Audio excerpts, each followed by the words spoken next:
మధుమేహం శరీరంలో ఏ అవయవాన్నైనా ఎఫెక్ట్ చేసే రిస్క్ ఉంటుంది. మరి ముఖ్యంగా పాదాలలో ఎటువంటి మార్పునైనా అస్సలు నెగ్లెక్ట్ చేయకూడదు. పాదాలలో అల్సర్స్ లాంటివి ఫామ్ అయినాయి అంటే ఇంకా చాలా రిస్క్ అనే చెప్పుకోవచ్చు. డయాబెటిక్ ఫుట్ అంటే ఏంటి, లక్షణాలు ఎలా ఉంటాయి, డయాబెటిక్ అల్సర్స్ ఎలాంటివి ఉంటుంటాయి, డయాబెటిక్ ఫుట్ కేర్ ఎలాగా తీసుకోవాల్సి ఉంటుంది, ఫుట్ వేర్ గురించి ఎలాంటి జాగ్రత్తలు తీసుకోవాల్సి ఉంటుంది, పాదాలలో ఎలాంటి మార్పులను అసలు నిర్లక్ష్యం చేయకూడదు, ఫుట్ అండ్ యాంకిల్ ప్రాబ్లమ్స్ ఎలాంటివి ఉంటాయి, ట్రీట్మెంట్స్ ఎలాంటివి ఉంటాయి, ఈ వివరాలన్నీ అందించడానికి Apollo hospitals orthopaedic and foot and ankle surgeon doctor Varun Kommalapati మనతో ఉన్నారా, ఆయన అడిగి మరిన్ని విషయాలు తెలుసుకుందాం. నమస్తే అండి, వెల్కమ్ టు ది షో. నమస్కారం.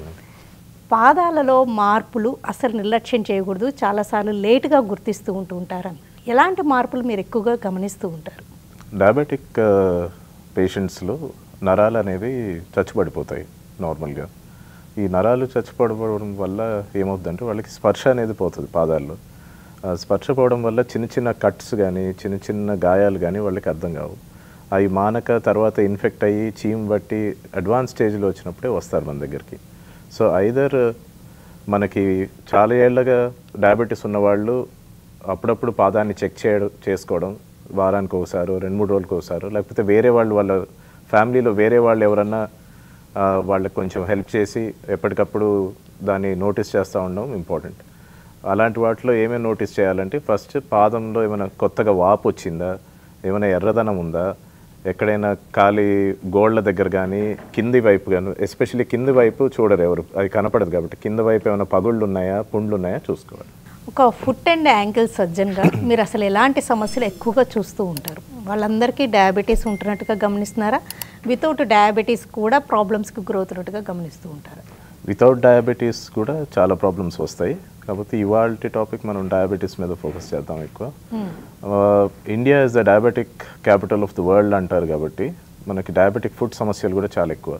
ఇందులో చిన్న చిన్న సమస్యలు అంటే గాయాలు మానకపోవడం, చిన్న చిన్న పుండ్లు, ఆనెలు, అక్కడి నుంచి మొదలుకొని పెద్ద పెద్ద చాలా అడ్వాన్స్డ్ ఇన్ఫెక్షన్, మాంసం తినేయబడిపోయి పాదాలు కట్ చేయాల్సి రావాల్సి వచ్చినంత స్టేజ్ దాకా వస్తున్నాయి.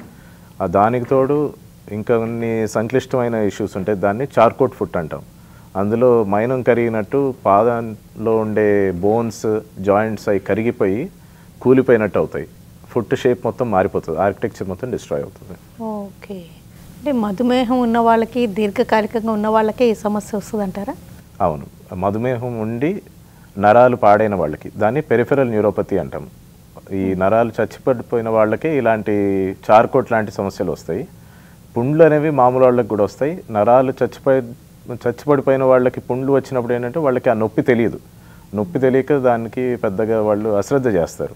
అందుకనే అది అడ్వాన్స్ ఇన్ఫెక్షన్లు వచ్చి వేళ్ళు తీసేయడం, కాళ్ళు తీసేయడం, ఆ స్టేజ్ దాకా తెచ్చుకుంటారు. ఓకే, ఇప్పటికీ అలాగా యాంపుటేషన్ అనేది ఉందంటారా, అవసరం అంటారా? మనం సరైన స్టేజ్లో దాన్ని పట్టుకోగలిగినట్టయితే యాంపుటేషన్ని చాలా వరకు నివారించవచ్చు.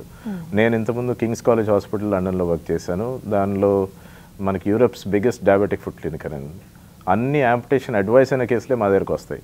అయినా కూడా వాళ్ళల్లో throughout the country lowest amputation rates మా దగ్గర ఉంటాయి. లెస్ దెన్ 5% యాంపుటేషన్ రేట్స్ ఉంటాయి. సో కరెక్ట్ రిసోర్సెస్ ఉండి మనం కరెక్ట్ టైంలో పట్టుకుంటే యాంపుటేషన్, అట్లీస్ట్ మేజర్ యాంపుటేషన్స్, చిన్న టూ యాంపుటేషన్స్ వేళ్ళని తీయడం అలాంటివి ప్రతిసారి ఆపలేకపోవచ్చు, కానీ పెద్ద పెద్ద మేజర్ యాంపుటేషన్స్ మాత్రం అరికట్టచ్చు.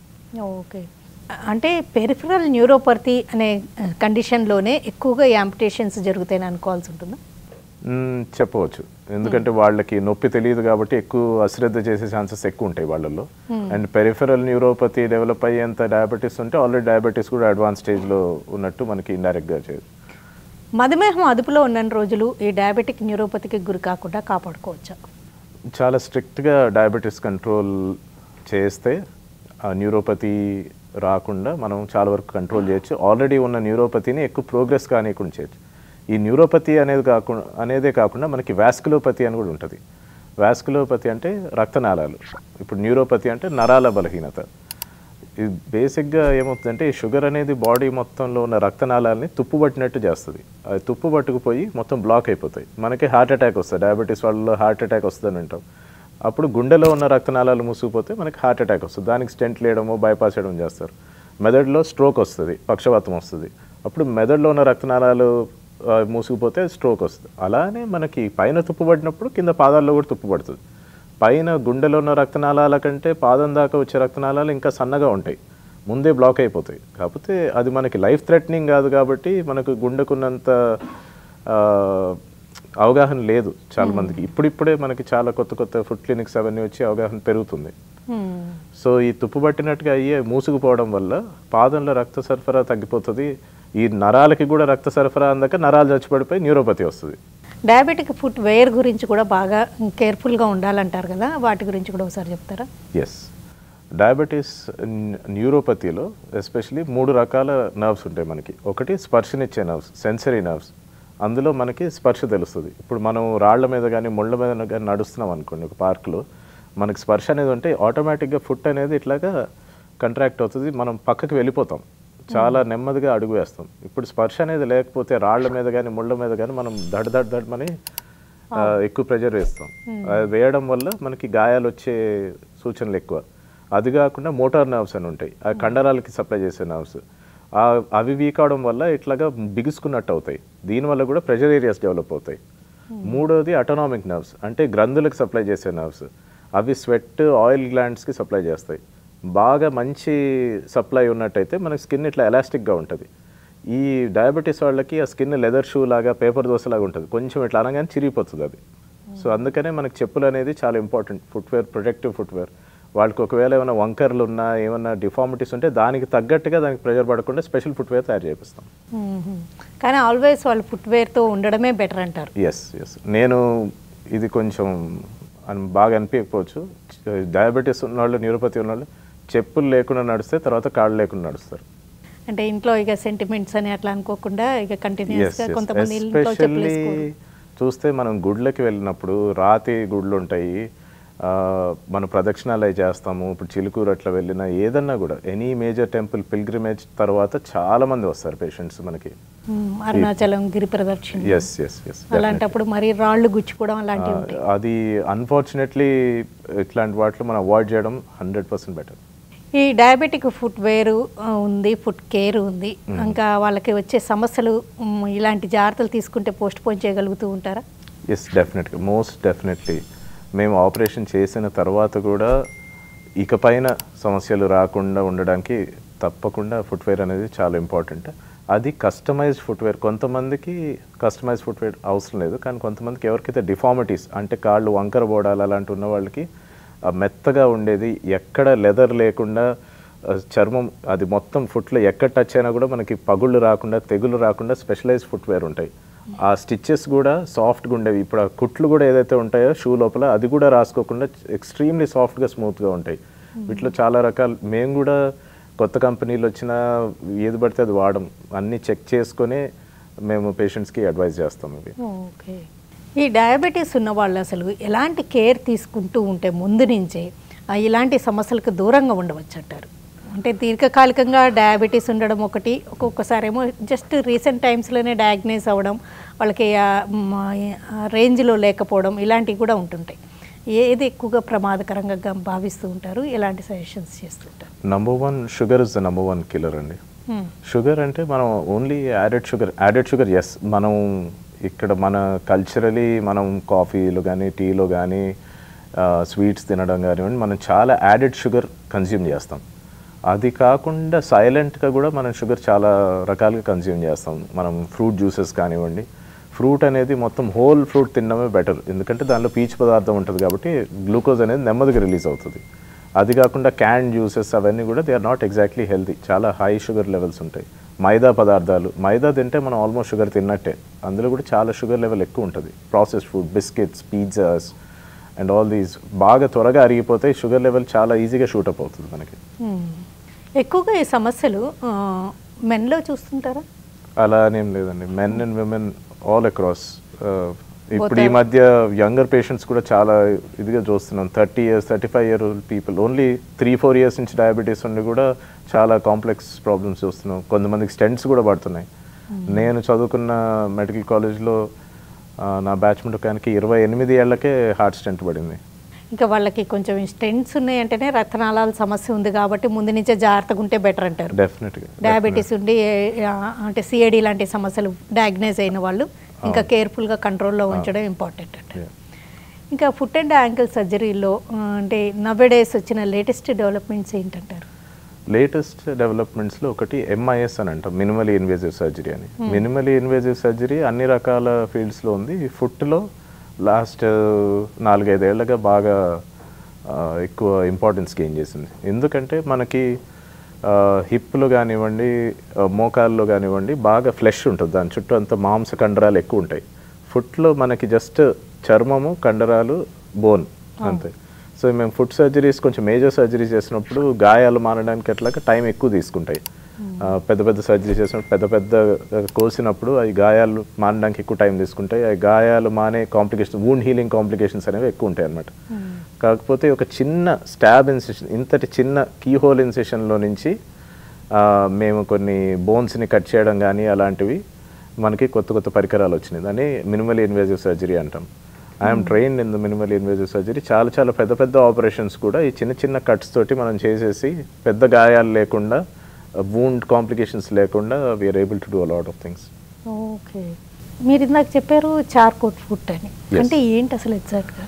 ఈ చార్కోట్ ఫుట్ అనేది ఒక అడ్వాన్స్డ్ డిసీజ్. అది బాగా డయాబెటీస్ చాలా ఏళ్ళగా ఉండి నరాలు పూర్తిగా పాడైపోయిన వాళ్ళు, న్యూరోపతి పేషెంట్స్లో వాళ్ళు ఎలా వస్తారంటే సడన్గా ఒకరోజు నేను వాకింగ్కి వెళ్ళేసి వచ్చాను, చిన్నగా దెబ్బ తగిలింది, లేకపోతే కాలు బెనికింది, ఆ తర్వాత కాలు ఎంతగా వాసిపోయింది అని చెప్పేసి వస్తారనమాట.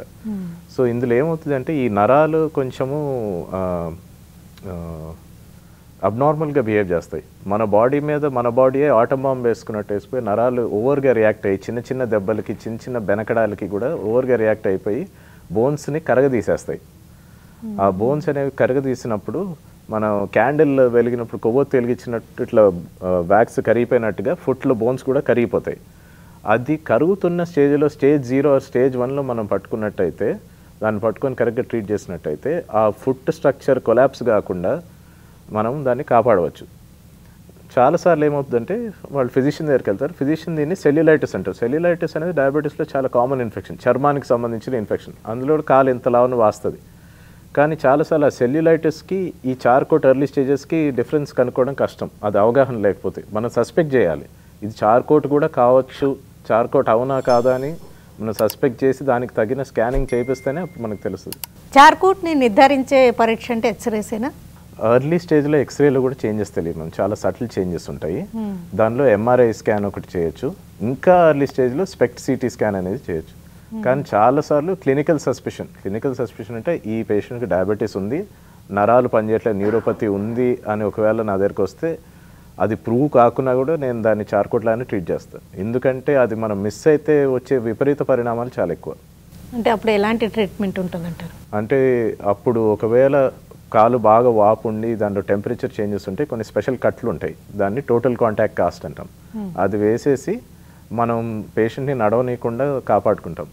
దాని తర్వాత మళ్ళీ టెంపరేచర్ చేంజెస్ తోటి లేకపోతే మళ్ళీ రిపీట్ ఎంఆర్ఐ స్కాన్ చేయించి దానిలో ఆ చార్కోట్ చేంజెస్ అన్నీ తగ్గిపోయినాయి. ఇప్పుడు బొగ్గులు వెలుగుతున్నట్టుగా బోన్స్ మనం స్కాన్ తీపిస్తే లోపల బొగ్గులు వెలుగుతున్నట్టుగా స్కాన్స్లో బోన్స్ లైట్ అప్ అవుతూ ఉంటాయి. కొన్ని మంత్స్ తర్వాత మళ్ళీ రిపీట్ స్కాన్ చేస్తే అది మళ్ళీ నార్మల్ స్టేట్కి వచ్చేస్తాయి. ఆ తర్వాత నుంచి అప్పుడు మనం నడవడం స్టార్ట్ చేపిస్తాం వాళ్ళని. ఇప్పుడు మనం వెలుగుతున్న క్యాండిల్ని సపోజ్ ఒక గ్లాస్లో పెట్టామనుకోండి, అది మళ్ళీ కరిగిపోయినా కూడా మళ్ళీ అదే గ్లాస్ షేపే తీసుకుంటుంది. సో ఈ టోటల్ కాంటాక్ట్ కాస్ట్ అనేది అలానే. సో అది కరిగిపోయినా కూడా మళ్ళీ రీసాలిడిఫై అయిపోయినప్పుడు మళ్ళీ అదే షేప్లో ఉంటాయి. మనం కరుగుతున్న క్యాండిల్ మీద నడిచామనుకున్నా చితికిపోతుంది. అలానే ఫుట్ కూడా ఇట్లాగా క్రష్ అయిపోతుంది. అంటే ఎన్ని రోజులు అలా రెస్ట్లో ఉండాలంటారు? Usually around 2 months to 3 months ఉంటుంది మ్యామ్ టైం. అది అంత కరెక్ట్ ఒక రేంజ్ ఉంటుంది అంతే, ఇన్ని రోజులని కాదు. మేము టెంపరేచర్ చెక్ చేస్తాం దానిలో. ఫుట్ మన థర్మోమీటర్స్ ఉంటాయి, ఇన్ఫ్రారెడ్ థర్మోమీటర్స్ టెంపరేచర్ చెక్ చేస్తాము. అది less than 2 degrees, only 2 degrees మార్పు ఉంది, లేకపోతే లెస్ దాన్ 2 degrees డిఫరెన్స్ ఉంది రెండు కాళ్ళ మధ్యలో అన్నప్పుడు అప్పుడు we know that acute Charcot activity ఆగిపోయింది అని చెప్పేసి. చార్కోట్ యాక్టివిటీ చల్లబడిపోయింది, బొగ్గులు చల్లారినాయి. సో అది మనకి ఇంకా డౌట్ వస్తే ఎంఆర్ఐ తీసుకోవచ్చు. పాత ఎంఆర్ఐని కొత్త ఎంఆర్ఐని మనం కంపేర్ చేస్తే ఈజీగా తెలిసిపోతుంది. అందులో లైట్ అప్ అవుతూ ఉంటాయి బోన్స్ అదంతా. కొంచెం వీల్ ఆల్వేస్ మాకు కొంచెం రేడియాలజిస్ట్ సహాయం కూడా చాలా ఎక్కువ, అక్కడ వాళ్ళు చూసి మాకు చెప్తారు అది ఆగిపోయింది యాక్టివిటీ అని చెప్పేసి అట్లాగా.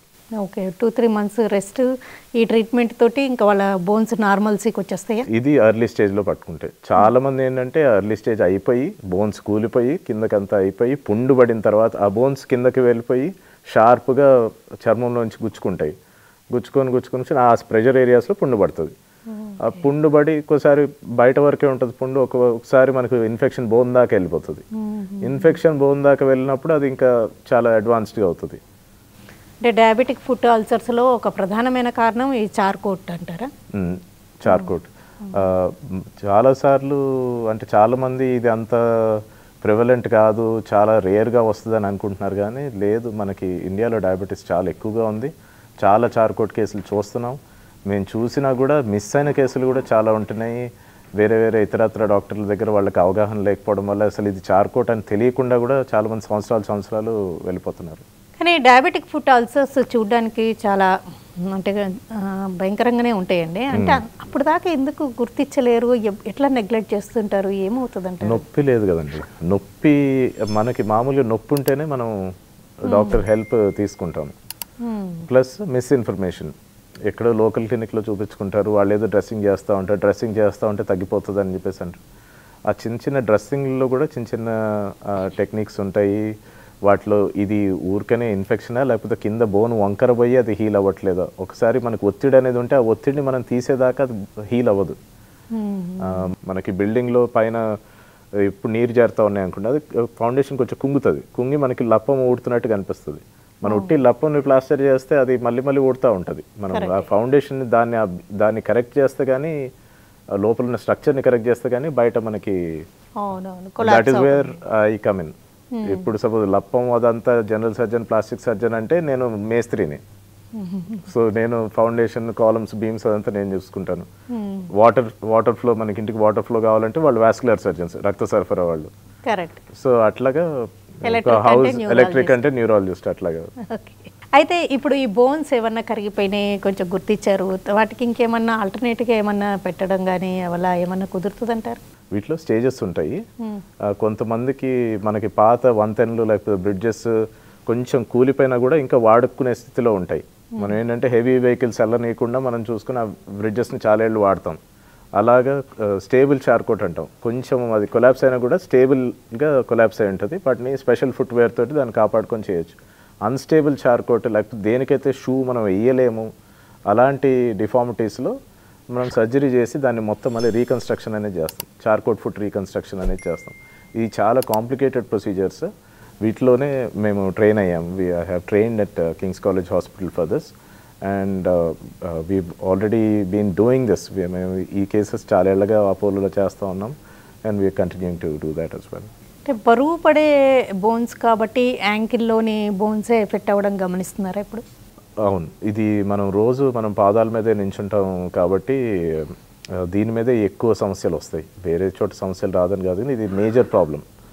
అండ్ ఇక్కడ పుండ్లు కూడా మానడానికి టైం తీసుకుంటాయి. ఎందుకంటే పెరిఫెరల్ న్యూరోపతి లాగా పెరిఫెరల్ ఆర్టీరియల్ డిసీజ్ అంటారు. సో ఈ చిన్న నరాలు సన్న రక్తనాళాలు కూడా బ్లాక్ అవుతాయి. సో వాళ్ళల్లో పుండు మానడానికి కూడా టైం తీసుకుంటుంది ఎక్కువ. అదే పేషెంట్కి మనకి తొడ దగ్గర కానీ లేకపోతే చెయ్యి దగ్గర కానీ త్వరగా మానచ్చు, కానీ మనకి పాదంలో అంత త్వరగా మానకపోవచ్చు. అంటే మీరు చెప్తున్నట్టుగా పెరిఫెరల్ న్యూరోపతి ఉన్న వాళ్ళలో పిఐడి కూడా పెరిఫెరల్ ఆర్టీరియల్ డిసీజ్ కూడా ఉంటున్నట్టుగా గమనిస్తున్నారా? యూజువలీ ఇది గో హ్యాండ్ ఇన్ హ్యాండ్. అంటే వేరే సివియారిటీస్లో ఉండొచ్చు, కానీ డయాబెటీస్లో అయితే రెండు they go hand in hand. అంటే అపోలో హాస్పిటల్లో ఈ ఫుట్ అండ్ యాంకిల్కి ఇట్లా ఎండిటి టీమ్, మల్టీ డిసిప్లినరీ టీమ్ అంటూ స్పెషల్గా ఉన్నారంటారా? ఉంది. మేము రీసెంట్గానే లేట్ జనవరిలో లాంచ్ చేసాం centre for foot and ankle surgery అని. మా దగ్గర కింగ్స్ కాలేజ్ హాస్పిటల్ లండన్ తోటి మాకు టైఅప్ కూడా ఉంది.